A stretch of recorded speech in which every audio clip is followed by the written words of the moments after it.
Unlike others, I'm not immediately afraid of what the Green New Deal would do to our economy and our government. After all, this isn't going to pass. Not today, not anytime soon, certainly. This is, of course, a picture of former President Ronald Reagan naturally firing a machine gun while riding on the back of a dinosaur. You'll notice a couple of important features here.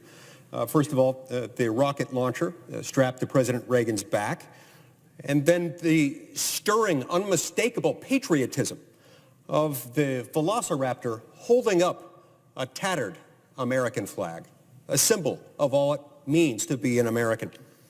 Now, critics might quibble with this depiction of the climactic battle of the Cold War, because while awesome, in real life there was no climactic battle. There was no battle with or without velociraptors. The Cold War, as we all know, was won without firing a shot. But that quibble actually serves our purposes here today, Mr. President, because this image has as much to do with overcoming communism in the 20th century as the Green New Deal has to do with overcoming climate change in the 21st. The aspirations of the proposal have been called radical. They've been called extreme. But mostly, they're ridiculous. There isn't a single serious idea here, not one. To illustrate, let me highlight two of the most prominent goals produced by the plan's authors. Goal number one, the Green New Deal calls essentially for the elimination of airplanes. Now, this might seem merely ambitious for politicians who represent the densely populated northeastern United States. But how is it supposed to work for our fellow citizens who don't live somewhere between Washington, D.C. and Boston? In a future without air travel, how are we supposed to get around the vast expanses of, say, Alaska during the winter? Well, I'll tell you how. Tauntauns, Mr. President. This is a beloved species of reptomammals, native to the ice planet of Hoth. Now, while perhaps not as efficient in some ways as airplanes or as snowmobiles, these hairy bipedal species of space lizards offer their own unique benefits. Not only are tauntauns carbon neutral, but according to a report a long time ago and issued far, far away, they may even be fully recyclable and usable for their warmth, especially on a cold night. What about Hawaii? Isolated 2,000 miles out into the Pacific Ocean. Under the Green New Deal's effective airplane prohibition, how are people there supposed to get to and from the mainland? And how are they supposed to maintain that significant portion of their economy that's based on tourism? At that distance, swimming would, of course, be out of the question. And jet skis are notorious gas guzzlers. No, all residents of Hawaii would be left with is this.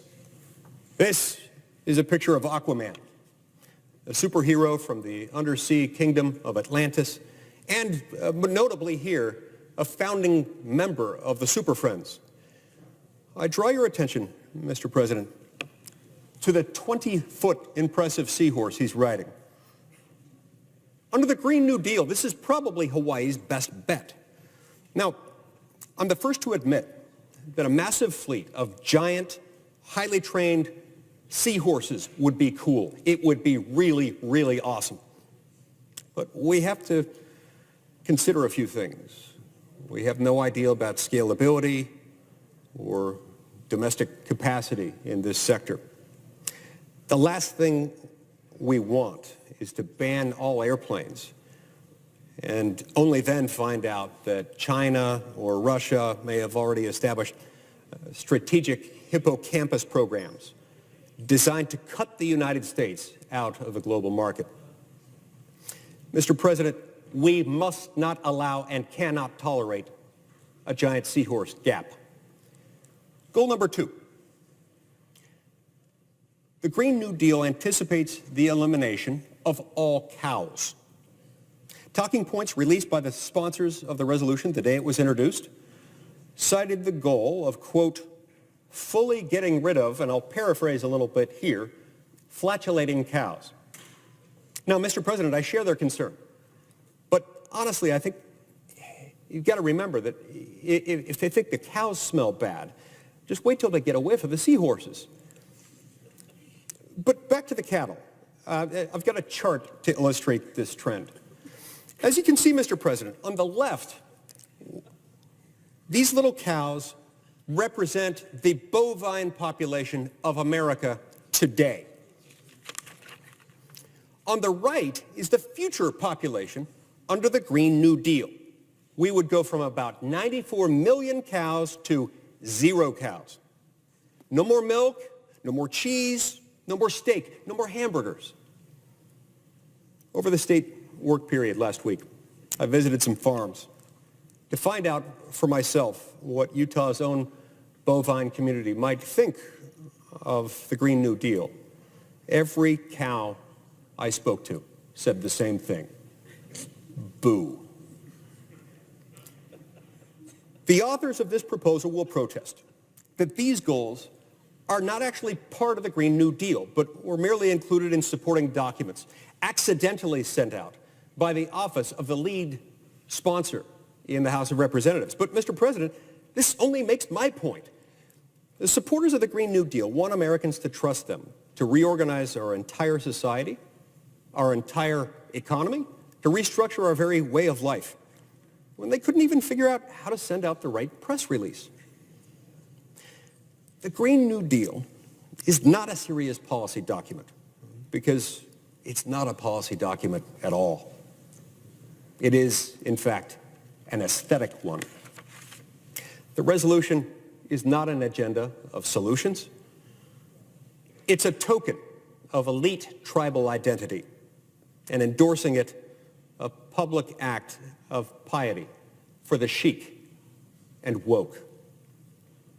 And on those embarrassing terms, it is already a resounding success. When climate change hit home in Utah, when our own state was struck not simply by a tornado, Mr. President, but by a tornado with sharks in it. These images are from the indispensable documentary film, Sharknado 4. They captured the precise moment when one of the tornado sharks crashed through the window of Utah's Governor Gary Herbert. A true Utah hero and a fine American, Governor Herbert, who, by the way, is an incredible athlete and an expert tennis player. Governor Herbert bravely fought the animal off with the tennis racket that he keeps by his desk, precisely for occasions such as this. So let's be really clear, Mr. President. Climate change is no joke, but the Green New Deal is a joke. It is the legislative equivalent of Austin Powers' Dr. Evil, demanding sharks with frickin' lasers on their heads. The Green New Deal is not the solution to climate change. It's not even part of the solution. In fact, it's part of the problem. The solution to climate change won't be found in political posturing or virtue signaling like this. It won't be found in the federal government at all. You know where the solution can be found, Mr. President? In churches, in wedding chapels, in maternity wards across the country and around the world. Mr. President, this is the real solution to climate change. Babies. Climate change is an engineering problem. Not social engineering, but the real kind. It's a challenge of creativity, ingenuity, and most of all, technological innovation.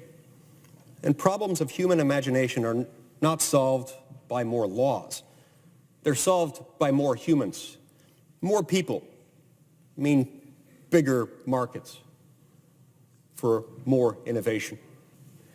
The solution to so many of our problems, at all times and in all places, is to fall in love, get married, and have some kids. Thank you, Mr. President. I yield the floor.